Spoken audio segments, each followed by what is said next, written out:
सुस्वागतम आणि नमस्कार. मी डॉक्टर वैभवी महेश वागचौरे हॅलो डॉक्टरच्या आजच्या कार्यक्रमात आपल्या सगळ्यांचं मनापासून स्वागत करते. प्रेक्षक हो, कसे आहात आपण सगळे? हेल्दी आणि हॅप्पी ना? निश्चितच असायलाच पाहिजेत, कारण दर आठवड्याला वेगवेगळ्या तज्ञ डॉक्टरांची आणि तुमची थेट गाठभेटच आम्ही करून देत असतो. आजच्या सकाळचाच किस्सा सांगते ओपीडी मधला, की दवाखान्यामध्ये आमची खूप जुनी रुग्ण तिच्या मुलीला घेऊन आली होती. अगदी 5-6 वर्षाची मुलगी असेल. सहज म्हणून ती म्हणाली, डॉक्टर पाहून घ्या मुलीला. पण अर्धा तास तिच्याशी चर्चा केल्यानंतर असं माझ्या लक्षात आलं की ती एकही शब्द स्वतःहून बोलत नाही किंवा तिच्या हालचाली सुद्धा थोड्या मंद अशा जाणवत होत्या. प्रेक्षक हो, लक्षात घ्या, मंदत्व हे गती आणि मती या दोन ठिकाणी जेव्हा येतं, अर्थातच गतिमंदत्व, मतिमंदत्व, आणि यालाच आधुनिक शास्त्र ऑटिझम असं म्हणतं. हे ऑटिझम बाबतीत असं म्हटलं जातं की autism can't define me, I define autism. म्हणजे ऑटिझमच्या रुग्णाची किंवा या मंदत्व, गती आणि मती या दोनही ठिकाणी येणारी लक्षणं अशी असतात की रुग्ण स्वतः त्या व्याधीला डिफाईन करून आयुष्य पुढे जगत असतो. परंतु पुढे जसं जसं आयुष्य जातं तसं तसं शारीरिक, मानसिक, बौद्धिक आणि सामाजिक दृष्ट्या सुद्धा अनेकविध बाबींना या रुग्णाला सामोरं जावं लागू शकतं. आणि म्हणूनच या विषयाचं उत्तम मार्गदर्शन आयुर्वेदाच्या माध्यमातून, कारण व्याधी इतके नाजूक आहेत तर त्याची चिकित्सा सुद्धा तशीच नाजूक आणि साईड इफेक्ट्स न होता अशी होणं आवश्यक आहे. आणि म्हणूनच आजचा विषय आम्ही तुमच्या समोर सादर करणार आहोत, तो आहे ऑटिझम, गतिमंदत्व, मतिमंदत्व आणि आयुर्वेद. आणि यासाठी आज खूपच प्रसिद्ध वैद्य आपल्याकडे आलेले आहेत. नाव आहे वैद्य समीर गोविंद जमनाग्नी. नमस्कार सर. हॅलो डॉक्टर परिवारामध्ये आपलं मनापासून स्वागत करतो. प्रेक्षक हो, सरांची ओळख आपण थोडक्यात पाहूया. सर हे प्रसिद्ध आयुर्वेदाचार्य आणि आयुर्विद्या पारंगत असे वैद्य आहेत. गेल्या 30 वर्षांपासून पुणे आणि मुंबई येथे यशस्वी आयुर्वेद चिकित्सक म्हणून ते कार्यरत आहेत. याच सोबत श्री विश्ववती आयुर्वेदिक रुग्णालय कोल्हापूर येथे प्रमुख चिकित्सक म्हणून सर कार्यरत आहेत. तसंच Nargis Dutt memorial cancer hospital Barshi इथे सुद्धा प्रमुख वैद्यकीय चिकित्सक म्हणून सर कार्यरत आहेत. कॅन्सर, वंध्यत्व, हृदयरोग, क्रिटिकल इलनेस किंवा ऑटिझम, गतिमंदत्व यासारखे अनेकविध विकारांवरती यशस्वी चिकित्सा करण्यामध्ये सरांचं विशेष प्रावीण्य आहे. तर प्रेक्षक हो, आजच्या या सुंदर विषयामध्ये चर्चेसाठी तुम्ही सुद्धा फार उत्सुक असाल, तर त्यासाठी पाहूयात आपले आजचे फोन नंबर. संपर्कासाठी दूरध्वनी क्रमांक आहे 022 हा कोड नंबर आहे आणि फोन नंबर 24908050, तसंच 249880 आणि 50. प्रेक्षक हो, आपला प्रश्न हा आजच्या विषयाला अनुसरून असू दे, तसंच आपल्या टीव्ही संचाचा आवाज मात्र बंद ठेवा, जेणेकरून आपला प्रश्न थेट आमच्यासोबत येईल. तर पाहूयात आजचा हा सुंदर विषय, ऑटिझम, गतिमंदत्व आणि मतिमंदत्व. अर्थातच या विषयावरती वैद्यकीय दिलखुलास चर्चा आम्ही आज डॉक्टरांशी करणार आहोत. तर पुन्हा एकदा सर आमच्या परिवारामध्ये स्वागत. सुरुवातीलाच विचारायला आवडेल की ऑटिझम ही सध्या आधुनिक वैद्यकशास्त्रामध्ये जास्त दिसणारी व्याधी आहे, तर आपल्या आयुर्वेदामध्ये याचा काय उल्लेख आहे? बरोबर आहे. कसं होतं, बऱ्याच वेळेला सुशिक्षित लोकांना आयुर्वेदाच्या विषयी माहिती फारशी नसते आणि अशिक्षित लोकांना फक्त मूळव्याधीचं औषध, काविळीचं औषध अशीच आयुर्वेदाची ओळख असते. परंतु वस्तुस्थिती तशी नाही आहे. वात, पित्त, कफ याचा त्रिदोषवादाचा सिद्धांत एवढी त्याची वीण जबरदस्त घट्ट आहे की आपलं शरीर जे आहे ते पांचभौतिक आहे. आजार उत्पन्न होणारी जी कारणं असतात ती सुद्धा पांचभौतिक अशी कारणं असतात आणि औषधं सुद्धा पांचभौतिक असतात. त्यामुळे या पंचमहाभूतातून उत्पन्न झालेले जे त्रिदोष आहेत, वात, पित्त, कफ, आणि या ताकदी आहेत त्या निसर्गामध्ये त्या पद्धतीने अभिव्यक्त होणाऱ्या, हे आपल्या शरीरामध्ये सुद्धा अभिव्यक्त होत असतात. त्यामुळे या ब्रह्मांडामध्ये जे जे काही चाललेलं आहे ते आपल्या पिंडामध्ये सुद्धा चाललेलं आहे. म्हणजे जे ब्रह्मांडी ते पिंडी असं जे आपण म्हणतो ना, ते त्या न्यायाने म्हणतो. आणि त्यामुळे आयुर्वेदामध्ये कोणताही नवीन आजार आला तर त्याची लक्षणंही मिळतात, त्याची संप्राप्ती म्हणजे पॅथॉलॉजीही मिळते आणि त्याच्यावरची औषधंसुद्धा मिळत असतात.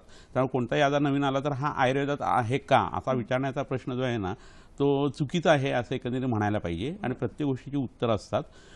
प्रत्येक आजाराला नाव असतं असं नाही आहे. नाही सर्व विकाराणाम नाममस्ती ध्रुवस्थिती असं म्हटलेलं आहे.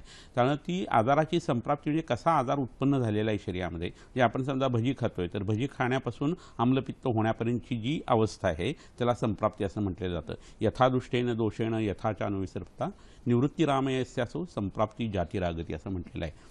तर हा प्रकार जर एकदा लक्षात घेतला तर ऑटिझमचं वर्णन आणि इतर येणारे इबोलासारखंचं वर्णन आहे, स्वाईन फ्लूचं वर्णन आहे, पण हे वेगवेगळ्या ठिकाणी असतं आणि ते एकत्रित करून वैद्य त्याची ट्रीटमेंट देत असतो, त्याची पथ्य सांगत असतो, त्याला लागणारी पंचकर्म करत असतो आणि त्यातनं पेशंट हा बरा होत असतो. अर्थातच सर, आपण जसं म्हणत आहात तसं आयुर्वेद ही मुळापासून चिकित्सा करणारं शास्त्र आहे. त्यामुळे उल्लेख हा वेगवेगळ्या ठिकाणी वेगवेगळ्या पद्धतीने या व्याधीचा झालेला आहे आणि अर्थातच त्याचंच मार्गदर्शन आपण पाहणार बरोबर आहोत. आहे. सर, अशा प्रकारचे व्याधी म्हणजे ऑटिझम, गती आणि मतिमंदत्व हे निर्माण होण्याची मुख्य कारणं काय असू हा एक शकतात? खूप सुंदर प्रश्न आहे. कसं होतं की प्रत्येक आजार कोणतंही कार्य झालं की त्याला कारण हे असतंच. विदाऊट कारण कोणतंही कार्य होऊच शकत नाही.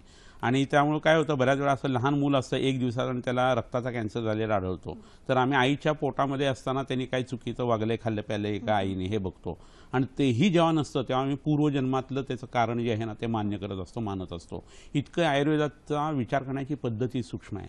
कारण कारण जर समजलं तर मग आजाराची ट्रीटमेंट ही सोपी असते. निदान म्हणजे कारण असं आयुर्वेदात म्हटलंय. डायग्नोसिस हा मराठीतला अर्थ इथं अपेक्षित नाही आहे. निदान म्हणजे कारण किंवा आजाराचं कारण. संक्षिप्त हा क्रियायोगो निदान परिवर्जनम असं म्हटलेलं आहे. कोणत्याही आजाराचं कारण जे आहे ते आधी काढून टाकायचं आणि मग ट्रीटमेंट सुरू करायची, तर ते आजार जो आहे तो बरा होणार आहे. म्हणजे नळ आहे आणि नळाखाली बादली भरलेली आहे आणि नळ चालू आहे आणि तुम्ही मगनी पाणी काढत बसलाय तर बादली कधीच रिकामी होणार नाही आहे. पहिले नळ बंद करायला लागतो, म्हणजे पहिले कारण बंद करायला लागतं, तर ह्या गोष्टी घडू शकतात. तर आता असं होतं की 25 तत्ववर्षे पुमान नारी तू षोडशे असं एक सूत्र आहे. 16 वर्षाची मुलगी आणि 25 वर्षाचा मुलगा यांची लग्न व्हायला पाहिजे. 9 वर्षाचं साधारण अंतर पाहिजे. आता कायद्यानेच बंदी आहे की 18 वर्षाच्या आत लग्न करून देत नाहीत. तर हा कायद्याचा भाग वेगळा आणि आरोग्याचा भाग वेगळा. वैद्याला विचारलं तर 16 वर्षाची स्त्री असेल तर तिच्या शरीरामध्ये अजून बदल घडत असतात आणि ती मॅच्युअर होत असते. अशा वेळेला जर तिला दिवस राहिले तर मूल जन्माला आल्यानंतर सुद्धा तिचं वेअर टेअर जे आहे ते उत्तम पद्धतीने निसर्ग भरून आणतो, म्हणून 16 वय सांगितलेलं आहे. आणि 16 वर्षापर्यंत गर्भधारणेचा सगळा भाग जो आहे तो शरीरात त्या पद्धतीने तयार झालेला असतो. तर आता वय जी आहे ती दुप्पट झालेली आहे. 32व्या वर्षी लग्न, 3 वर्ष प्लॅनिंग, त्याच्यानंतर मग मुलं, तर तिला जरट कुमारिकत्व असतं आणि त्यामुळे तिला मुलं उत्पन्न होत असताना त्यात वातदोष जो आहे तो वाढतो. हा वातदोष जो आहे तो मज्जा धातूला बिघडवणार आहे किंवा वाढला तर मज्जातंतू आणि मज्जा किंवा ब्रेन जो आहे ना त्याच्यावरती त्याचा वाईट परिणाम येतो. आणि असं झाल्या कारणानं शरीरात उत्पन्न होणारे जे आजार आहेत त्यामध्ये मनोरोग हे खूप मोठ्या पद्धतीने दिसतात. किंबहुना आपल्या शरीरातल्या कंजेनायटल ॲनॉमली जे आहेत मुलांच्यामध्ये येणाऱ्या, क्लेफ्ट पॅलेट आहे, मेंदूचा आकार बारीक असणं आहे, डोळ्यामध्ये स्क्विंट असणं आहे, हृदयामध्ये VSD सारखा त्रास आहे किंवा पाठीच्या मणक्यामध्ये बटरफ्लाय वर्टिब्रा किंवा हेमी वर्टिब्रा येणं आहे. तर ह्या सगळ्या ज्या विकृत गोष्टी आहेत त्या वातदोषामुळे, पित्तदोषामुळे आणि कफदोषामुळे होतात. त्यामुळे उशिराची लग्न हे त्याचं कारण आहे. वियोनी विकृताकारा जयंते विकृत ही मलही असं म्हटलेलं आहे. शरीरातले दोष, धातू आणि मल हे स्त्री पुरुषांचे बिघडलेले असताना जर त्यांच्या शरीरामध्ये गर्भधारणा झाली त्या स्त्रीच्या शरीरामध्ये तर उत्पन्न होणारा गर्भ या पद्धतीचा होऊ शकतो. बऱ्याच वेळा ॲल्युमिनियम बेस अशी जी काही व्हॅक्सिनेशन्स असतात त्याचा ब्रेन स्टेमवरती आणि टिश्यूंच्यावरती परिणाम येऊन मुलांना मतिमंदत्व, गतिमंदत्व येऊ शकतं. कावीळ हा एक नंतरचा भाग असा आहे की त्याचा परिणाम म्हणून सेरिब्रल पाल्सीसारखी लक्षणं येतात, त्यात गतिमंदत्व, मतिमंदत्व येतं. बऱ्याच वेळा गवारीची शेंग किंवा तोंडलं किंवा पपया हे जेवणामध्ये खूप घेतलं गेलं ना तर त्याचा परिणाम म्हणून त्या स्त्रीच्या गर्भाला हा आजार आहे असं लक्षात येतं. तर गवारीची शेंग तर आम्ही दरवेळेला बघतो की मतिमंदाचं आणि गतिमंदाचं जर मूल आलं तर त्याच्या आईने ती शेंग खूप खाल्लेली असते. तर असे पित्तकारक काही पदार्थ असतात. आणि सगळ्यात महत्त्वाचं म्हणजे रजस्वला परिचर्या, म्हणजे जेव्हा पाळी सुरू आहे तेव्हा वागायचे नियम आहेत ते बायका पाळत नाहीत. सुतिका परिचर्या आहे, गर्भिणी परिचर्या आहे, त्यावेळी कसं वागायचे काही वस्तुपाठ घालून दिलेले आहेत, हे स्त्रिया करत नाहीत. अन्नाच्या पदार्थामध्ये उष्टान्न, शिळान्न, दुसऱ्याचं उष्टान्न खाणं याने बुद्धिभेद होतं असं म्हटलं जातं. ते खूप खाल्लं जाणं, तारा सुटलेलं अन्न आहे किंवा चीज पनीरसारखे पदार्थ खूप आहेत. तर ह्यानी आपल्या शरीरातली पित्त जरा कला आहे ती बिघडते. तिथं मज्जा जरा कला म्हणजे तिथं डोळा आणि ब्रेन तयार होत असतो आयुर्वेदानुसार. त्यामुळे जेवण केल्यानंतर 3 तासांनी जिथं अन्न जातं ती भट्टी जर बिघडलेली असेल तर तुमच्या मुलांना हा त्रास तुम्ही आई असताना तुमच्या पोटात गर्भधारणा झालेली असताना होऊ शकतो. तर ह्या सगळ्या सूक्ष्म गोष्टींचा विचार करून मग त्याच्यानुसार जर ट्रीटमेंट दिली गेली, आधी बीजसंस्कार केले गेले आणि गर्भसंस्कार केले गेले तर तुमची मुलं ही सुदृढ चांगली होऊ शकणार आहेत. असं जर झालं तर आपला समाज चांगला होऊ शकतो, आपला देश चांगला होऊ शकतो आणि सगळीच उन्नती जी आहे ती उत्तम पद्धतीने होऊ शकते. तर खाणं पिणं, वागण्याचे नियम जे आहेत ते प्रत्येक व्यक्तीने जवळच्या वैद्याकडे जाऊन समजावून घेणं गरजेचं आहे. लग्न झाल्या झाल्या हा विचार करणं गरजेचं आहे. करिअर ही होतच असते, तुम्ही पहिल्यानं मूल कसं व्यवस्थित होईल याचा विचार करणं गरजेचं आहे. आपण सगळ्या गोष्टीची काळजी घेतो असं नसतं, दुसरं कोणतरी नियंता असतो आणि त्याच्यावरती विश्वास ठेवून या गोष्टी व्हायला पाहिजे. प्रेक्षक हो, सरांच्या बोलण्यावरून तुमच्या लक्षात आलं असेलच की किती सूक्ष्मतम अशा या गोष्टी आहेत की जे आपल्याकडून दुर्लक्षित होतात, पण खरोखरच यांची आपण काळजी घेतली तर अशा विकारांना आपण आधीच टाळा करू शकतो. याच संदर्भात सर एक प्रश्न आहे आपल्याकडे. दर्शन बोलत आहेत परभणी येथून. नमस्कार. नमस्कार मॅडम. हां बोला. सर माझा एक प्रश्न आहे की माझी एक भाची आहे, ती मंद आहे, म्हणजे तिचा बुद्ध्यांक कमी आहे. बर, वय किती आहे? 10 वर्षाची आहे ती आणि शाळेत शिकवलेलं वगैरे तिला म्हणजे लवकर समजत नाही.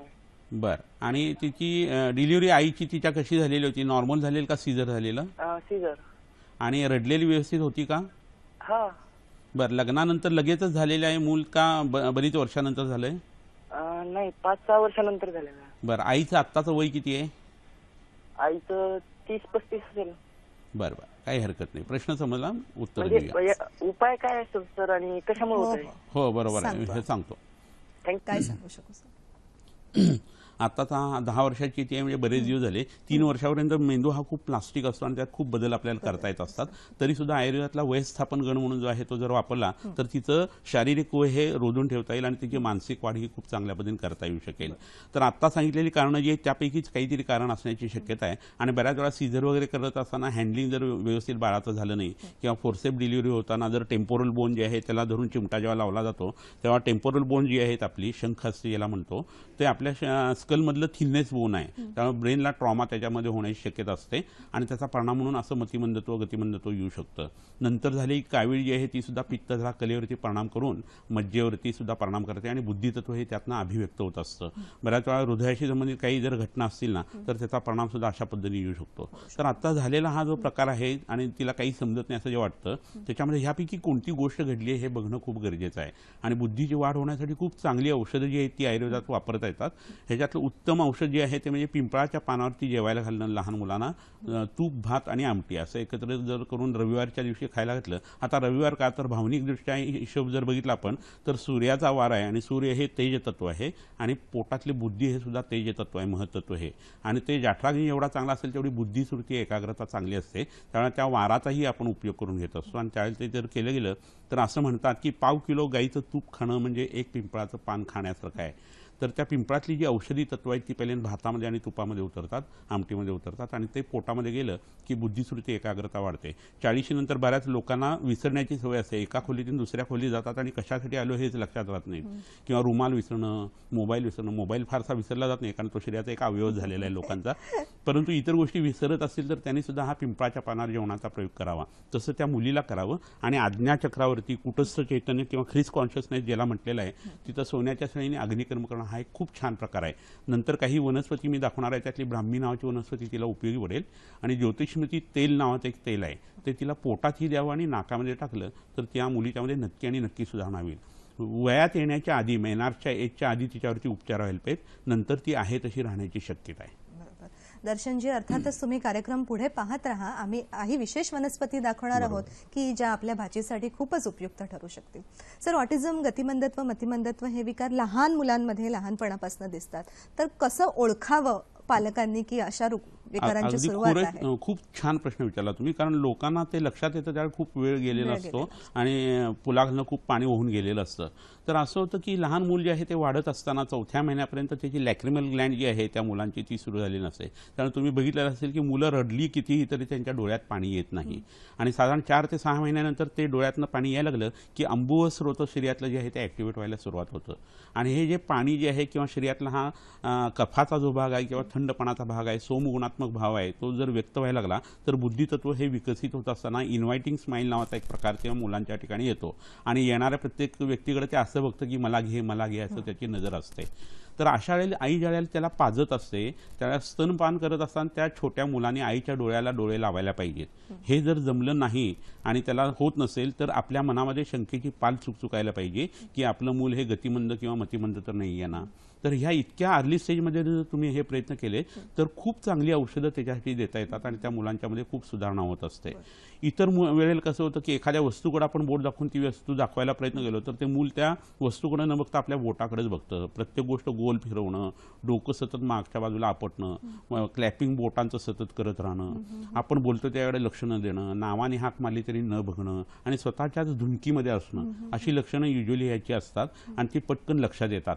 बोलणं उशिरा होणं हाही प्रकार त्याच्यामध्ये होतो. बऱ्याच वेळा शारीरिक जे माइलस्टोन्स असतात ना ते सुद्धा ह्याच्यामध्ये हॅम्पर झालेले आपल्याला दिसून येतात. तर लगेच शंका आली की वैद्याकडे जाऊन दाखवावं, त्याचं म्हणणं काय हे लक्षात घ्यावं आणि लवकरात लवकर ट्रीटमेंट सुरू करावी. प्रेक्षकांनो, लक्षात घ्या, खूप सारी लक्षणं सरांनी सांगितली आहेत, पण ही लक्षणं लहान वयापासून सुरू होतात. त्यामुळे आपल्या लहान बाळाकडे अधिकाधिक वेळ स्पेंड करणं हे आवश्यक आहे, जेणेकरून पालक या लक्षणांना सुरुवातीलाच आटा घालू शकतात. अजून एक सर फोन आहे आपल्याकडे, राहुल यांचा, नांदेड येथून. नमस्कार. नमस्कार डॉक्टर सर. हां बोला. तर माझा प्रश्न आहे सर की माझ्या बहिणीची मुलगी 2 वर्षाची आहे. हॅलो, विचारा. बोला. तर तिनं अगोदर खूप चंचल होती पण आता खूप मंद झाली, म्हणजे त्याचा प्रॉब्लेम काय असतो? बर, ठीक आहे. तिचं वय किती आहे म्हणाले? 2 ना? 2 वर्ष. आणि आईचं वय? आईचं वय अंदाजे 27 वर्ष. आणि अंगावरचं दूध प्यायला मिळालंय का बाळाला? हो सर, मिळते. बर. आणि त्याला कावीळ वगैरे झालेली नव्हती ना जन्मजात मोठी? तेवढं तर काय नव्हतं पण ताप वगैरे येत. ओके, ठीक आहे, काय हरकत नाही. सर, राहुलजी यांच्या प्रश्नाला आपण उत्तर देणारच आहोत आणि त्याशिवाय काही विशेष टिप्स सुद्धा आपल्या प्रेक्षकांसाठी आपण आणलेल्या आहेत. पण आता वेळ आहे एका छोट्याशा विश्रांतीची. लगेचच भेटूया हॅलो डॉक्टर मध्ये.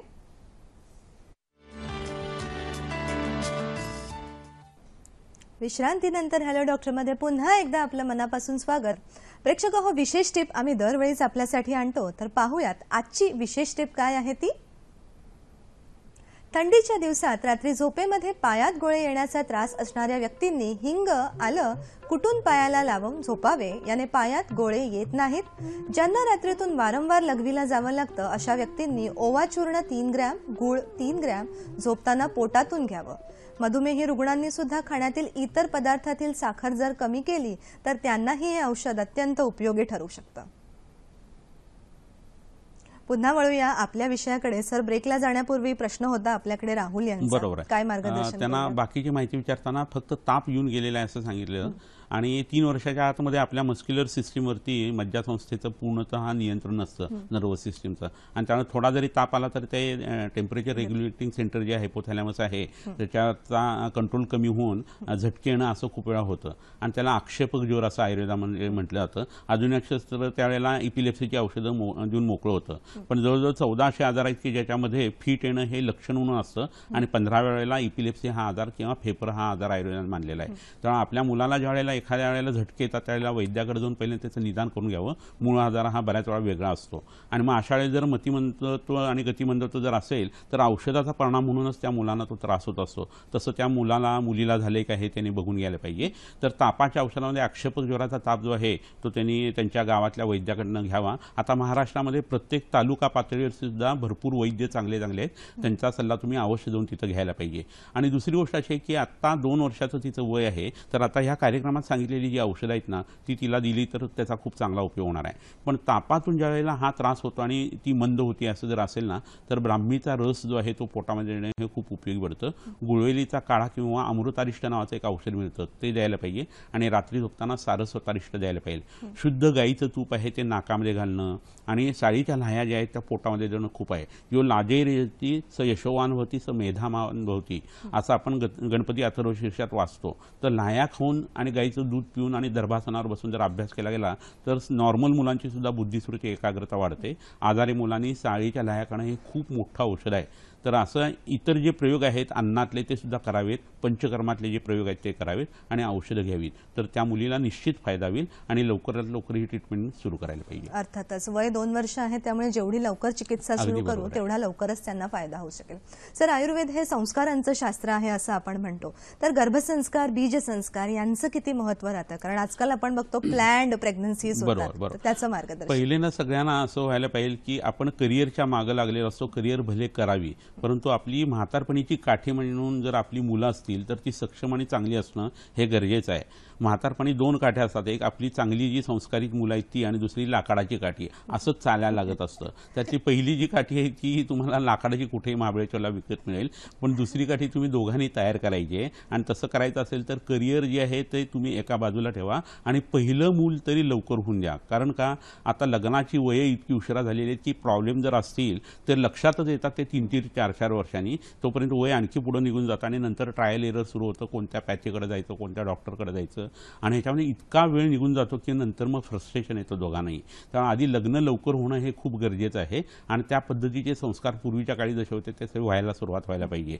आणि कमवत मुलं होणं किंवा मुलं झालेत आणि नंतर करिअर झाले म्हणून काही बिघडत नसतं, किंवा मनाला उसंत मिळते आणि जबाबदारीची जास्ती जाणीव होते. त्यामुळे प्रत्येक जुनी गोष्ट जी आहे ती टाकावं आहे असं काही नाही आहे, त्याचा विचार व्हायला पाहिजे. आणि हे जर व्हायला लागलं तर बीजसंस्काराला खूप अनन्यसाधारण महत्त्व येतं. तरुणपणामध्ये केलेल्या अनेक चुका स्त्री पुरुषांनी, खाण्यापिण्याचे केलेले जे प्रकार आहेत ते, आणि जागरणं वगैरे, व्यसनं, ह्या सगळ्या गोष्टी ज्या आहेत त्या शरीरातली इरॅडिकेट जर करायच्या असतील तर पंचकर्मासारखा दुसरा चांगला मार्ग नाही. तुम्ही असं लक्षात घ्या की डबक्यातलं पाणी आटवायचं असेल तर ऊन आणि वारं हे पुरतं, पण तुम्ही शरीरातली घाण जर धरणासारखी साठवून ठेवलेली असेल तर त्यावेळेला बांधच फोडायला लागतो, आणि ते म्हणजे पंचकर्म आहे. पंचकर्म ही ड्रास्टिक क्लिन्झिंग प्रोसेस आहे. ती दोघांनी जर करून घेतली तर तुमचं शरीर हे निर्मळ तयार होणार आहे, तुमच्या आरोग्याला त्याचा फायदा होणार आहे. पण त्यातून तयार झालेले जे शुक्र आणि शोणित किंवा स्त्रीबीज आणि पुरुषबीज आहे हे इतकं उत्तम तयार होतं की तुमचं खाणं पिणं वागणं हे सगळं जर बदललं तर शरीरातले सगळे भाव पदार्थ चांगले झाल्या कारणानं रसज भाव, आत्मज भाव, सत्वज भाव, त्याच्यानंतर आहारज भाव, मातृज भाव, पितृज भाव, ज्याच्यातून गर्भ तयार होतो त्यातला आत्मज भाव तेवढा आपल्या हातात नसतो. बाकी सगळं जे आहे ते चांगलं वैद्य करून देऊ शकतो. आणि तुमचं नीतिमत्तेनं राहणं, खाणं पिणं आणि धार्मिक ग्रंथाचं वाचन असेल तर असं म्हणतात की तुकाराम महाराजांच्या घराण्यामध्ये 7 पिढ्यांची पांडुरंगाची भक्ती होती. त्यावेळी तुकाराम महाराज जन्माला आले आणि भगवान श्रीकृष्ण जन्माला येताना 42 वर्षाची कृष्ण भक्ती आणि विष्णू भक्ती जी होती म्हणून भगवान श्रीकृष्णांचा जन्म झाला. तर हा आत्मभाव सोडून सगळं आपल्या हातामध्ये असतं. तेही जर तुम्ही केलं तर तुमचं मूल हे ज्ञानेश्वर माऊलीसारखं चांगलं जन्माला येणार आहे. सर, तुम्ही मार्गदर्शन केलं की सगळंच आपल्या हातात असतं. आजकाल प्लॅन्ड कन्सेप्शन ही ट्रेंड तर आहे, परंतु त्यासाठी आधीच्या बाबींचा विचार करणं खूपच आवश्यक आहे. प्रेक्षक हो, अगदी योग्य असा मुद्दा सांगितलेला आहे आम्ही तुमच्या सगळ्यांसाठी. सर, या व्याधींची लक्षणं काही सुरुवातीला आपण सांगितलीत, पण आणखीन काही विशेष लक्षणं आहेत का? कसं होतं, गतिमंदत्व आणि मतिमंदत्व हे दोन्ही विचार करत असताना व्यवहारामध्ये ज्यावेळेला वैद्याला औषध द्यायला लागतात तेव्हा काही विवेकशील गोष्टी या सारख्याच असतात.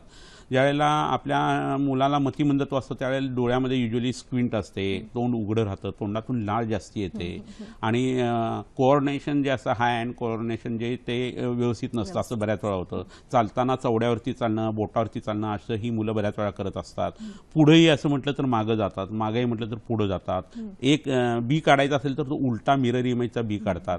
अशी बरीचशी लक्षणं आपल्याला दिसून येतात आणि मग त्याच्यामध्ये ऑटिझमचे ट्रेसेस आढळतात असं बऱ्याच वेळा डॉक्टर लोक म्हणतात. गोल फिरणाऱ्या गोष्टीकडेच त्यांचं लक्ष जास्त येतं. कोणती हातात गोष्ट घेऊन गोल फिरवायची, बाबा वगैरे घरी आले तर त्यांना सतत बाहेर ने असं मागं लागायचं.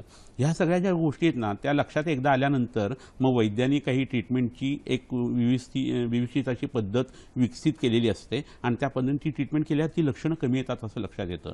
तुम्ही असं लक्षात घ्या की मज्जा धातू शरीरातला जो आहे तो रस, रक्त, मांस, मेद, अस्थी आणि मग मज्जा आहे, 6वा धातू आहे तो. तर तिथंपर्यंत औषध जायला हे काही दिवस लागत असतात. त्यामुळे ऑटिझमची किंवा गतिमंदत्वाची, मतिमंदत्वाची औषध ही 2.5 ते 3 वर्ष घ्यायला लागतात, तरच परिणाम होतो. तुम्ही असं लक्षात घ्या की कोणतीही गोष्ट पटकन बरी होणं असं होत नसतं. टीबी आहे तर तो होमिओपॅथी असू दे, आयुर्वेद असू दे की ॲलोपॅथी असू दे, 8 ते 10 महिने औषध घ्यायलाच लागतात. मुळव्याधीतलं रक्त सगळ्याच गोष्टी पटकन थांबत असतं, आयुर्वेदाने ते थांबत असतं. तुम्हाला किती गडबड असली तरी तुम्ही घाई करून इथं चालत नाही. बाळ 9 महिन्यामध्ये तयार होत असतं पोटामध्ये. तुम्ही अमेरिकेला चाललाय म्हणून 5 महिन्यात गर्भ तयार करून द्या, होतं का? हे होत नाही. तर काही गोष्टीला काळ हे उत्तर असतं आणि तितके दिवस ते काम करायला लागतं म्हणजे लागतं. त्यामुळे ह्याची तयारी ठेवून जर तुम्ही ह्या गोष्टीकडे बघायला लागलात तर तुमच्या मुलांच्यामध्ये अमूलाग्र बदल होतो. अन्नतः धरछोट वृत्ती खूप असते रुग्णांची आणि त्याच्या नातेवाईकांची, आणि सल्ले देणारे तर भरपूर असतात, फुकटचे सल्ले.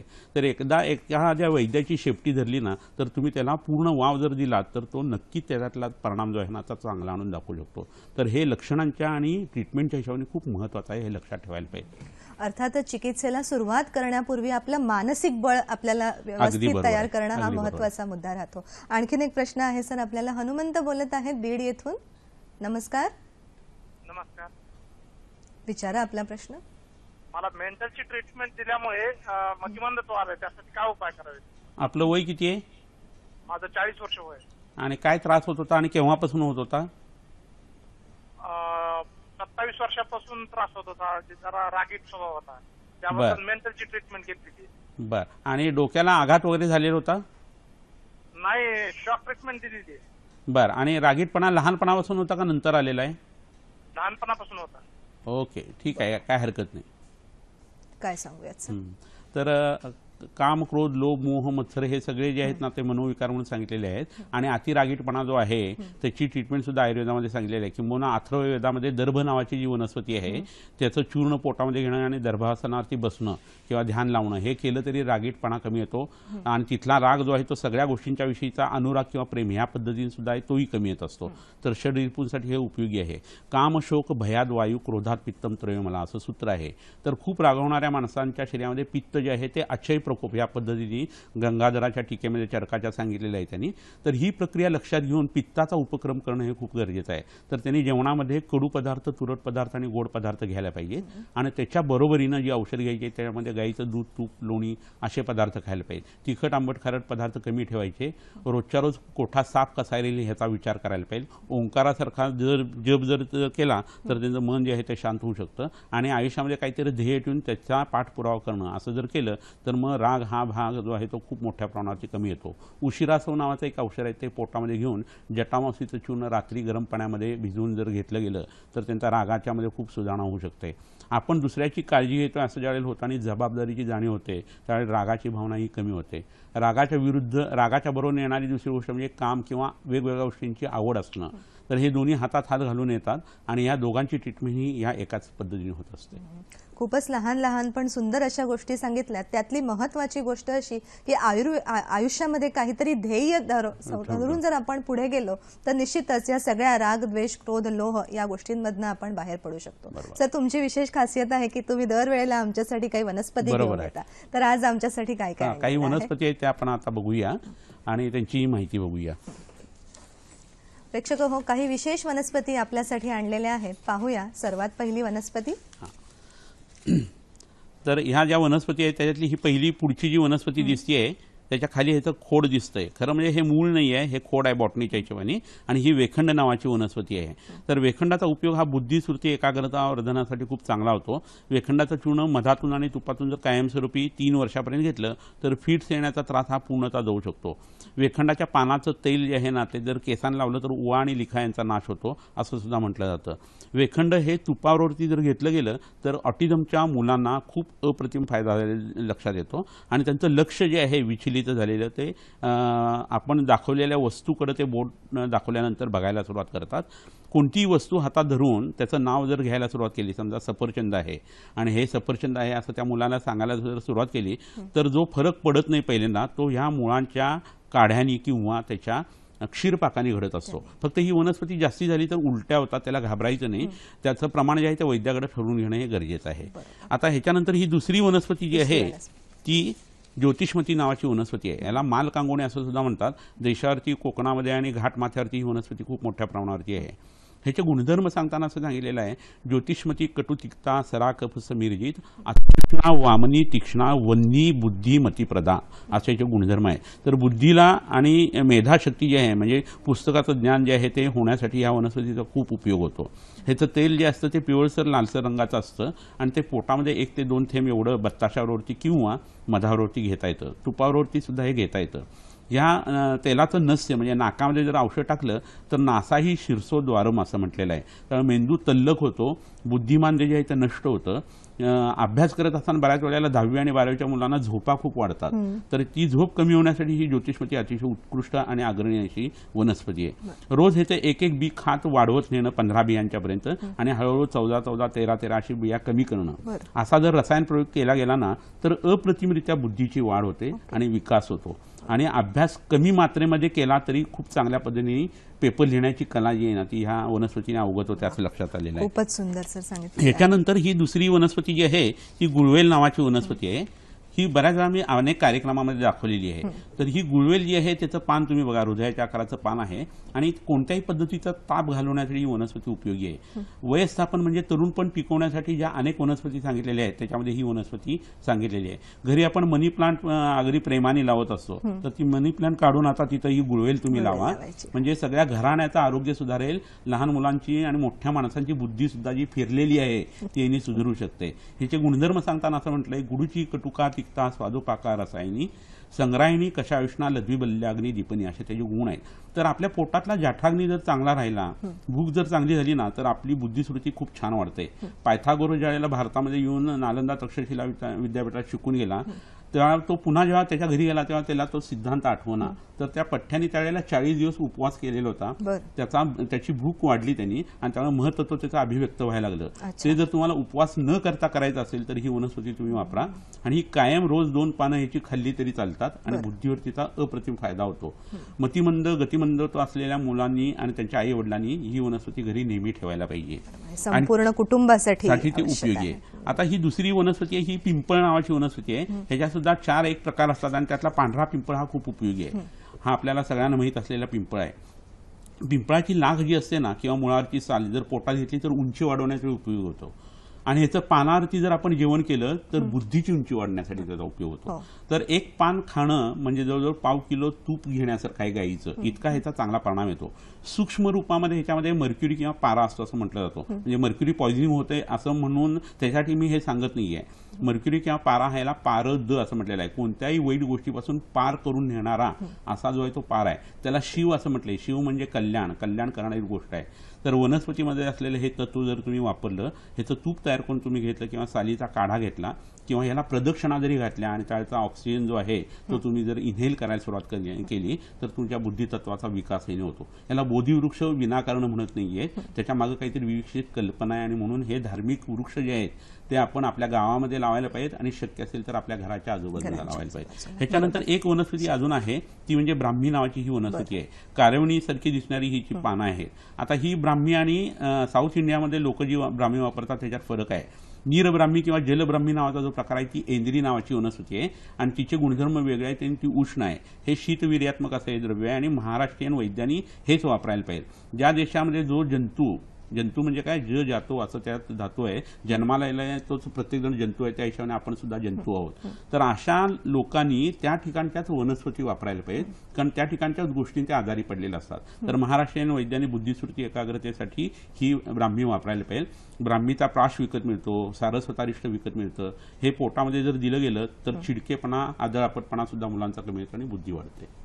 प्रेक्षक हो, खूपच वेगवेगळ्या वनस्पती आपण दाखवलेल्या आहेत. आणखीन काही सूक्ष्म आणि सूक्ष्म अशा वनस्पती दाखवणार आहोत एका विशेष टिपसह. परंतु आता वेळ आहे एका विश्रांतीची. लगेचच भेटूया हॅलो डॉक्टर मध्ये. विश्रांतीनंतर हॅलो डॉक्टर मध्ये पुन्हा एकदा आपलं स्वागत. विशेष टिप ती सुद्धा पाहूयात आपण लगेचच. तळहात आणि तळपायाची आग होत असल्यास एरंड तेलात नागकेशर चूर्ण एकत्र करून लावून चोळावं. वारंवार उचक्या लागत असतील तर 1 चमचा पाण्यात 1 चिमूट मीठ घालून त्या मिश्रणाचा एक थेंब आपल्या नाकात टाकावा. खरोखरच सुंदर टिप्स आपण दोन्ही वेळेला दिलेल्या आहेत. ब्रेकवर जाण्यापूर्वी आपण काही ओल्या वनस्पती पाहिल्या होत्या, तर आता आपण पाहणार आहोत काही सुक्या म्हणजे शुष्क अशा वनस्पतींची विशेष माहिती वैद्यांकडनं. इथं आता मगाशी ज्योतिषमती नावाची जी वनस्पती दाखवली त्याचं हे बी आहे. तुम्हाला ह्या उजव्या हातामध्ये माझ्या दिसेल हे, आणि हे जे बी आहे ते पोटामध्ये नुसतं सुद्धा चावून खाता येतं किंवा ह्याचं तेल जे आहे ते सुद्धा तुम्हाला वापरता येतं. ह्याचे गुणधर्म मी मगाशी त्या वनस्पती या गुणधर्माच्या वेळेला सांगितले, त्या पद्धतीने ते वापरायचं आहे. तर बुद्धी, स्मृती, एकाग्रता, विसरभोळेपणा जो आहे किंवा अभ्यासाची आवड निर्माण होणं हे खूप महत्त्वाचं असतं. त्यासाठी ही वनस्पती किंवा याचं बी वापरणं हे खूप गरजेचं आहे. अभ्यासाची बैठक खूप मुलांची कमी असते आणि अनेक डोक्यामध्ये विचार असतात, व्यवधान असतात, त्यामुळे धांदरटपणा वाढतो. तर त्यासाठी ही वनस्पती खूप उपयोगी आहे. अभ्यास केल्यानंतर थकून जाणं हे बऱ्याच वेळेला बऱ्याच मुलामुलींना होतं. काम केल्यानंतर थकून गेल्यासारखं असं वाटत असतं. बुद्धीचं काम झाल्यानंतर सुद्धा थकून गेल्यासारखं वाटत असतं. तर असे वकील लोक, डॉक्टर लोक किंवा इतर जे लोक आहेत नेते मंडळी वगैरे, यांना खूप विचार केल्यानंतर जो उत्पन्न होणारा त्रास आहे किंवा फटीक आहे त्यासाठी ही वनस्पती उपयोगी आहे. हिच्या बाबतीत असं सांगितलेलं आहे की मावसी तिक्ता कषायाचं मेधा कांती बलप्रदा स्वाद्वी हिमा त्रिदोष असं विसर्प दाह कुष्ठनुत असे जे गुणधर्म आहेत. ही थंड वनस्पती आहे.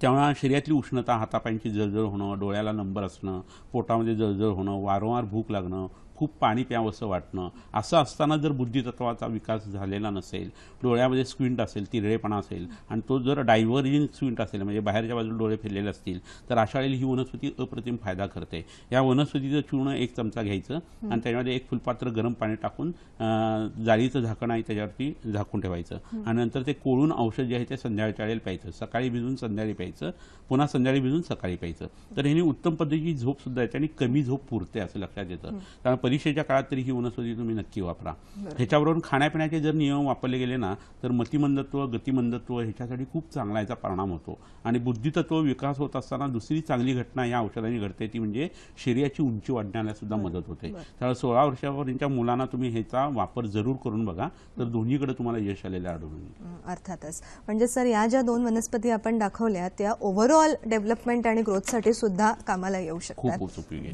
सर, वातदोष, आयुर्वेद हे त्रिदोषानुसार चालतं, तर वातदोषाचा ऑटिझम, मतिमंदत्व, गतिमंदत्व यांचा काय संबंध कसा आहे? पित्तम पंगू, कफम पंगू, पंगो मलधातवा हा वायुना यत्र नियंत्रित तत्र गच्छति मेघोत असं म्हटलेलं आहे. तर असं का होण्याचं कारण आहे की वाताला गती आहे स्वतःला, पित्ताला आणि कफाला गती नाही आहे. त्यामुळे कोणताही आजार शरीरात तुमचा जर व्हायचा असेल ना तर त्यावेळेला वातदोष जो आहे तो महत्त्वाचा असतो. तसा हा मनाच्या बाबतीतल्या आणि बुद्धीच्या बाबतीतल्या गोष्टीला नेहमी महत्त्वाचा असतो. धातूंचा व्यूह कसा रचायचा हे सुद्धा त्या वातदोषानुसार घडत असतं. आईच्या पोटात जेव्हा आपण तयार होत असतो त्यावेळेला पृथ्वी संहती म्हणजे पृथ्वीमुळे घट्टपणा येतो.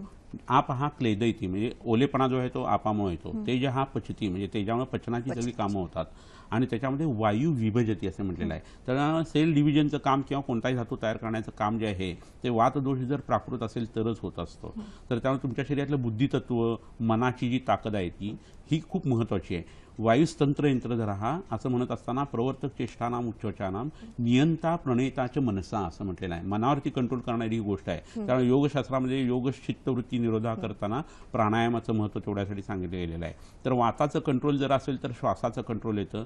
श्वास आणि वाचाचं कंट्रोल आलं तर भावनांच्यावरती विजय मिळवता येतो आणि भावना कयात आली की बुद्धीचं काम हे विकसित होत असतं. आणि भावना ही क्षणासाठी असते. लोक एका क्षणामध्ये आयुष्याचं निर्णय घेऊन बर्बाद होऊन बसतात आणि बुद्धी म्हणत असते की हे तू करू नको, त्याचं कोणी ऐकत नाही आणि आयुष्य हे वर्षामध्ये मोजलं जातं. त्यामुळे बुद्धीचं ऐकायला पाहिजे. त्यामुळे प्रत्येक कलेचा संबंध असेल तर तुम्ही हृदयाचा ऐका, परंतु इतर गोष्टीमध्ये आयुष्यातली स्थिरस्थावरता जर यायची असेल तर तुम्हाला बुद्धीचं ऐकायला पाहिजे. त्यासाठी मनावरचं कंट्रोल महत्त्वाचं असतं. त्यामुळे प्राणायामाचाही याच्यासाठी फायदा होतो. त्यामुळे मन चांगलं करणारी गोष्ट जी आहे ना ती पोटामध्ये जायला पाहिजे. मन हा असा भाव आहे की काही वेळेला छांदोग्य स्मृतीमध्ये असं सांगितलं आहे की मन हे अन्नमय आहे. जसं आपण खाऊ तसं आपण विचार करतो. आर्मी नेव्हीमध्ये आहे तर तिथं क्रौर्यालाच महत्त्व आहे. तुम्ही तिथं मांसाहार खा, पण तुम्ही घरामध्ये बसला आणि आठवड्यातून 4-4 वेळा मांसाहार करताय तर तुमचं मन जे आहे त्याच्यामध्ये रजो आणि तमोगुण वाढतो आणि तुम्ही जास्ती चिडके असे व्हायला लागता. दूध, तूप, साखर, पोळी वगैरे असं खायला लागला तर तुम्ही शांत होता हे दिसतं. म्हणजे मन हे अन्नमय आहे. कांद्यासारखा पदार्थ, लसणासारखा पदार्थ जर तुम्ही खात असाल तर त्याच्यामुळे व्यसनाधीनता वाढते, मनामध्ये विकल्प वाढतात आणि बुद्धी कमी होते. म्हणून कांदा, लसूण हे तरुण वयामध्ये ज्यावेळेला आपण शिकतो त्यावेळेला खाऊ नये. आणि तुम्हाला असं लक्षात येईल की ते कमी केल्यानंतर तुमची सुस्ती कमी येते. पोहे रविवारी खाल्ले तुम्ही, सकाळी कांदा लसूण घातलेले तर 2 पर्यंत आंघोळ नको वाटते करायला लोकांना आणि लोळत पडतात आणि रविवार सगळा बर्बाद होतो, तोपर्यंत सोमवार उभं होतो. तर ही जी गोष्ट आहे ना ही कुठेतरी तुम्ही लक्षात घ्यायला पाहिजे की अन्नाचा आणि मनाचा काय संबंध आहे. तर हा वातदोषाशी संबंधित घटना असल्याकारणानं बस्ती नावाचा पंचकर्माचा भाग, अंगाला तेल लावणं, शरीराच्या बहिर्मुख स्रोतसांच्यामध्ये छिद्रांच्यामध्ये तेल घालण्याचे प्रयोग करणं, नस्य किंवा कर्णपुरण करणं हे केलं तर वातदोष हा शमतो आणि तुमच्या शरीरातला वातदोष शमल्या जमल्यानंतर तुमच्या मुलांच्यामध्ये बुद्धिशुद्धी एकाग्रतेला फरक पडतो. ऑटिझम आणि गतिमंदत्व मतिमंदत्वाला ह्याचा अप्रतिम फायदा होत असतो फक्त वाताच्या उपक्रमाने. बरोबर. अर्थातच सर तुम्ही सांगत आहात तसं चंचल अशा वातावरती जर आपण धैर्याने काही काम करू शकलो तरच यशस्वी चिकित्सा सफल होऊ शकेल. सर आहाराचं नियोजन यामध्ये आपण कसं ठेवतो या विकारात? आता आपण जे आहाराचा विचार मनाच्या हिशोबाने केला ना ते बघताना काही एक विविक्षित अन्न आहे ते खाल्लं ना तर शारीरिक आणि मानसिक आजार हे होत नाही. आयुर्वेदाचं पहिलं म्हणणं असं आहे की तुम्ही प्रोटीन एवढे खा, कार्बोहायड्रेट खा, असला विचार चौरस आहाराचा आयुर्वेदामध्ये नाहीये. कारण प्रत्येकाची शरीराची कुडी ही वेगळी असते, प्रकृती वेगळी असते. तर आयुर्वेद हा षडरसात्मक आहार सांगतो. जे 6 रस जे आहेत मधुर, आम्ल, लवण, कडू, तिखट कशा हे पोटाचे झाले पाहिजे. जेवण ज्या वेळेला आपण जेवायला बसतो त्यावेळेला पोटात भूक लागली आहे असं ॲझ्युम करून हे मी बोलतोय. कोणता तरी आवडीचा पदार्थ दिसला म्हणून बसलाय जेवायला असं नाहीये. शरीर हलका आहे, शुद्ध ढेकर येतोय आणि पोटामध्ये भुकेची जाणीव आहे, तोंडामध्ये लाळ सुटते आणि ताजं अन्न आहे तर तुमची भुकेची वेळ झाली असं समजून तुम्ही बसायला पाहिजे. महाराष्ट्रातल्या माणसांनी 24 तासात 2 वेळा जेवण आणि एकदा शौचाला होणं ही प्रक्रिया नॉर्मल आहे. थंडीच्या दिवसामध्ये सकाळी लवकर भूक लागली विसर्ग काळामध्ये तर तुम्ही न्याहारी घेऊ शकता, पण उठसूट न्याहारी घ्यायची आणि 4-4 वेळा गिळायचं हे केल्यामुळे तब्येतीचं नुकसान खूप होतं. अन्न या शब्दाची व्युत्पत्तीच अशी आहे की जे आपण खातो आणि जे आपल्याला खातं त्याला अन्न म्हणतात. त्यामुळे तुम्ही जास्ती खाल्ला तर अन्न तुम्हाला आजाराच्या स्वरूपामध्ये खात असतं हे कुठेतरी लक्षात ठेवायला पाहिजे. तर पहिल्यांदा जेवणाच्या सुरुवातीला गोड रस जायला पाहिजे, नंतर मग आंबट जो खारट आहे ते जायला पाहिजे, नंतर तिखट, तुरट आणि सगळ्यात शेवटी कडू रस घ्यायला पाहिजे. लोक बरोबर उलटं करतात आणि स्वीट डिश नंतर खातात. तर जेवल्यानंतर कफ वाढत असतो आणि जर तुम्ही कफकारक असा गोड पदार्थ खाल्ला तर त्या अधिक कफामुळे तुम्हाला अग्निमांद्य होतं, पोट शिंकाळ्यासारखं, वजनं वाढायला लागतात, मधुमेहासारखा आजार उत्पन्न होतो. तर जवळच्या वैद्याकडनं जाऊन हा क्रम लक्षात घ्या आणि तुम्ही जेवायला त्या पद्धतीने सुरुवात करा. लोकांना तिखटा मिठाचं खूप आवडतं, चमचमीत आवडतं आणि गोड आवडतं आणि त्याच्यातनं आजार पण आले की वैद्य लोक नेहमी तुम्हाला कडू आणि तुरट अशी एक काढेच देत असतात. तर हे लक्षात घेऊन तुम्ही अन्नाचं नियोजन करायला पाहिजे. प्रेक्षकांनो लक्षात घ्या, आहारासोबतच सरांनी थोडक्यात जीवनशैलीचं सुद्धा आपल्याला मार्गदर्शन केलेलं आहे. अजूनही काही माहिती सरांकडून आपण घेणार आहोत. तसेच आपल्या पुढच्या आठवड्यातले कोणते तज्ज्ञ डॉक्टर आहेत आणि काय विषय आहेत ते सुद्धा आपण पाहणार आहोत. पण आता वेळ आहे एका छोट्याशा विश्रांतीची. लगेचच भेटूया हॅलो डॉक्टरमध्ये. प्रेक्षकांनो डॉक्टरांप्रमाणेच इतरही डॉक्टरांना आपण भेटत असतो. तर पाहूया आपल्या पुढच्या आठवड्याचे हॅलो डॉक्टरचे प्रोग्राम कोणते आहेत ते. शुक्रवार दिनांक 19 मे 2017 रात्री 8 वाजता. विषय आहे वंध्यत्व आणि आयुर्वेद, गर्भाशय विचार. सहभाग आहे डॉक्टर विनेश नगरे यांचा. यानंतर शनिवार दिनांक 20 मे 2017 रात्री 8 वाजता आपला विषय आहे टक्कल आणि हेअर ट्रान्सप्लांट. सहभाग आहे डॉक्टर धनंजय चव्हाण यांचा.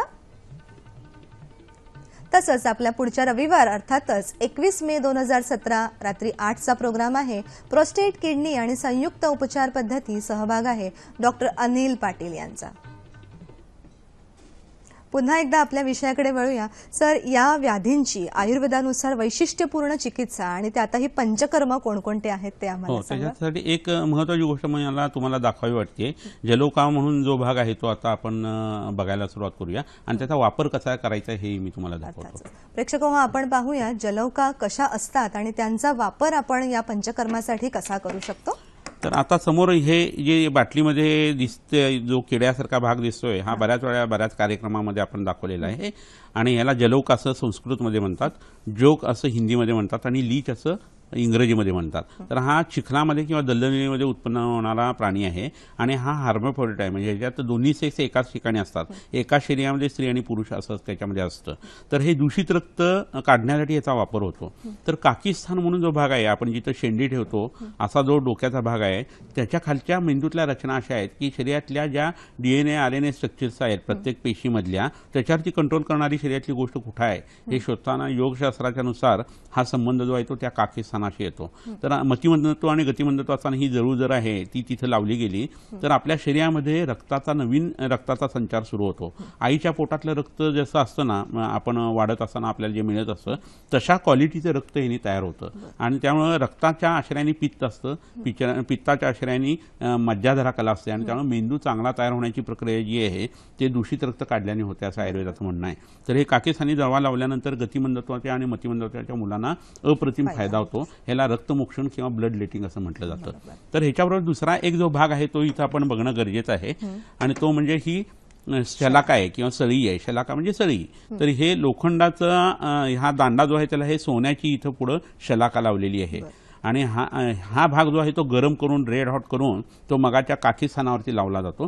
तसंच भ्रूमध्याच्या ठिकाणी जिथं आज्ञाचक्र आहे त्याला आपण कुटस्थ चैतन्य असं म्हणतो किंवा ख्रिस कॉन्शियसनेस असं ख्रिश्चन लोक म्हणतात किंवा अकाल तख्त असं शीख लोक म्हणतात. तर त्या ठिकाणी बुद्धी आणि मन हे एकत्र येत असतं. कोणतीही गोष्ट आठवत नसताना आपण त्या ठिकाणी पिंच करतो, दाबतो आणि मग आपल्याला एखादी गोष्ट आठवते. तर बुद्धी आणि मनाचा एकत्रित येण्याचा भाग जो आहे आज्ञाचक्राच्या ठिकाणी तिथं ह्याचा अग्निकर्म करायचं. शंख प्रदेश म्हणजे कानाच्या दोन्ही बाजूला काही व्यवस्थित पॉईंटवरती हे जर अग्निकर्म केलं गेलं आणि मानेच्या पौंडीवरती जिथं शाबासकी दिल्यानंतर माणसाला बरं वाटतं अशा ठिकाणी जर अग्निकर्म केलं गेलं तर बुद्धिश्रुती एकाग्रता वाढायला लागते आणि गतिमंदत्वासाठीचा अप्रतिम फायदा होत असतो. ह्याच्या बरोबरीने करायच्या ज्या गोष्टी आहेत ना त्याच्यामध्ये पंचकर्मातला बस्ती मगाशी जो सांगितला वाताचा तो खूप उपयोगी पडतो. कारण वाताची ट्रीटमेंट जी आहे ती म्हणजे बस्ती ही आहे आणि त्याच्याबरोबर तेल अंगाला लावणं किंवा कानामध्ये वगैरे तेल घालण्याचे औषधाचे जे प्रकार आहेत असेप्टिक प्रिकॉशन घेतलेलं तेल कानामध्ये घालणं ही आयुर्वेदाची एक वेगळी पद्धत आहे. कारण वातदोष हा पोकळीमध्ये असतो आणि तिथं कोरडेपणा आला तर वेगवेगळे आजार उत्पन्न होतात. म्हणून हा प्रकार आयुर्वेदाने सांगितलेला आहे. ही आपली आयुर्वेदिक वैशिष्ट्यपूर्ण चिकित्सा आहे. ह्याच्यावर वनस्पतीचे ताजे रस जर वापरले तर वनस्पतीच्या स्टेम सेल्स जे आहेत ना त्या शरीराला आपल्या उपयोगी पडतात. नवीन रक्त तयार होतं, रक्ताची केमिस्ट्री बदलते, त्यातले ब्लॉक निघतात आणि नवीन पेशींची उत्पत्ती होते. त्या शरीरातली नवीन प्रोटीन जी आहेत स्टेम सेलची ती चांगल्या पद्धतीच्या पेशी उत्पन्न करतात आणि मेंदूचा विकास व्हायला लागतो. बरोबर. उत्तरामध्ये सर तुम्ही स्टेम सेल्स हा शब्द वापरला. तर आजकाल आपण बघतोय की ऑटिझमसाठी स्टेम सेलची ट्रीटमेंट केली जाते, तर त्याच्याबद्दल थोडंसं काही सांगू शकाल? आधुनिक शास्त्राच्या पद्धतीने केलेली स्टेम सेल थेरपी ही करावी, ती खर्चिक खूप आहे. त्याचा उपयोग काही मुलांना होतो, 3 वर्षाच्या आतल्या मुलांना त्याचा उपयोग होतो. पण अजून बरेचसे प्रयोग त्याच्या बाबतीत करणं हे गरजेचं आहे असं त्याच डॉक्टरांचं म्हणणं आहे. पण आयुर्वेदामध्ये वनस्पतीच्या स्टेम सेल ज्या आहेत त्या काढून पोटामध्ये देण्याची प्रक्रिया आणि त्या पोटा वाटे पचवून ती प्रोटीन जी आहेत आपल्या शरीरातली ती सजग केली जातात. आपल्या हाडाच्या मध्ये, मांसपेशीच्या मध्ये, मेदामध्ये ज्या स्टेम सेल्स आहेत त्यांना पुन्हा व्यक्त करणं किंवा अभिव्यक्त करून देणं ही प्रक्रिया जी आहे ना ती आयुर्वेदिक वनस्पतीने खूप चांगली होते.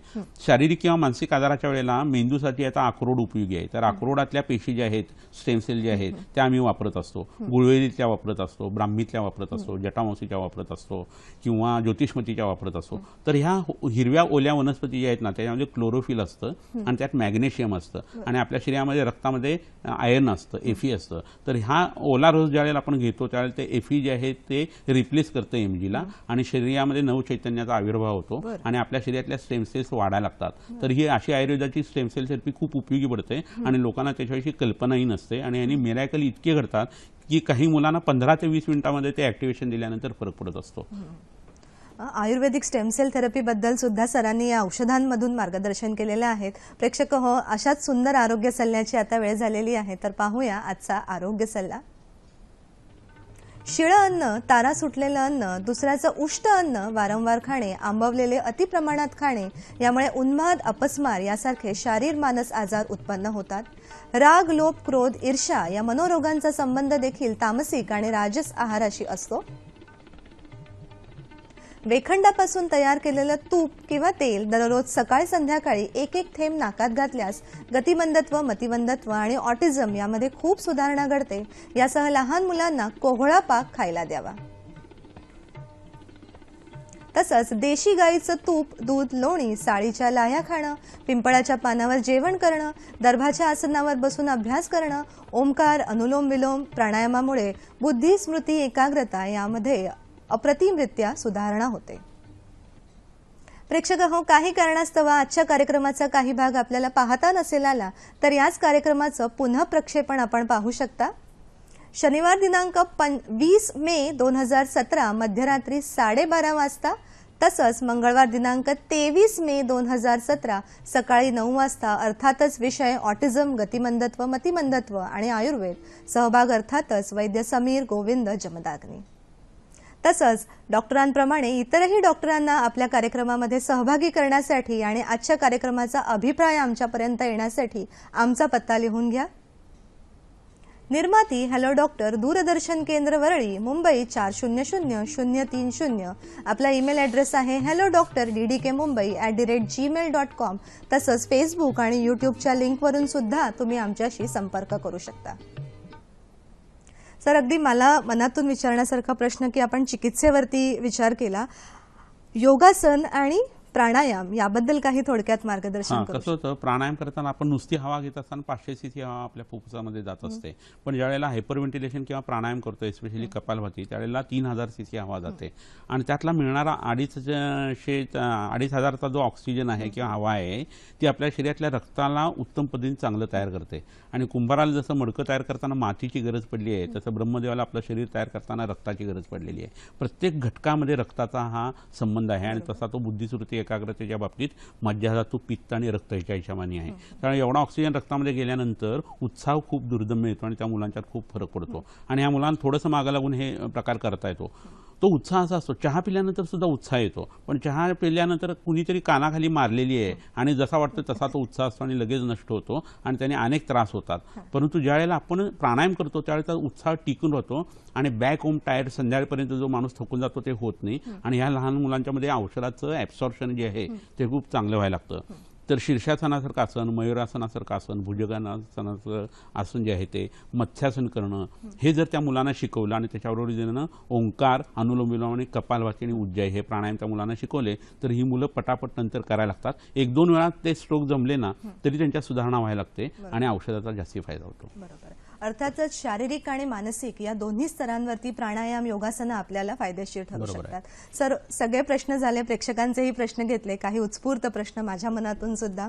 सर्वात पहिलं, रॅपिड फायरच्या माध्यमातून प्रसूती दरम्यान जर काही आघात झाला असेल तर त्यामुळे असे विकार उद्भवतात. अगदी नक्की होता. फोर्सेप डिलिव्हरी आणि हँडलिंग जर चुकीचं झालं तर गतिमंदत्व आणि मतिमंदत्व येऊ शकतं, मानेच्या मणक्याला मार लागून. अशा रुग्णांमध्ये पुनर्वसनाचा सुद्धा काही रोल असतो का विशेष? खूप महत्वाचा रोल असतो की हाय अँड कोऑर्डिनेशन जे आहे ते आणि हाताच्या हालचाली जर केल्या गेल्या तर मेंदूमध्ये बदल करता येतात. हाताला मसाज करण्याचा सुद्धा उपयोग होतो आणि ह्या थेरीचा आयुर्वेदाच्या औषधांच्यावर नक्की वापर करून घ्यायला पाहिजे.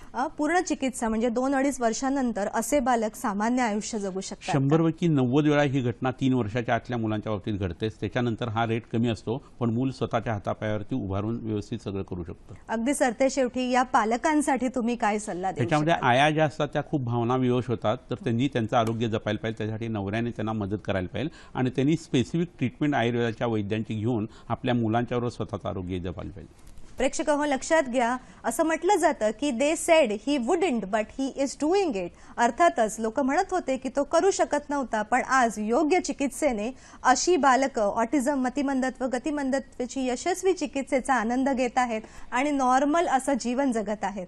तर आज डॉक्टर आपल्याकडे आले, उत्तम मार्गदर्शन केलं, त्यासाठी पूर्ण वरिपारातर्फे सर मनापासून आपले आभार. नमस्कार. आणि प्रेक्षक हो, तुम्ही सगळेजण असेच सुंदर राहा. खूप खूप शुभेच्छा देत आहोत तुमच्या हेल्दी आरोग्यासाठी. नमस्कार.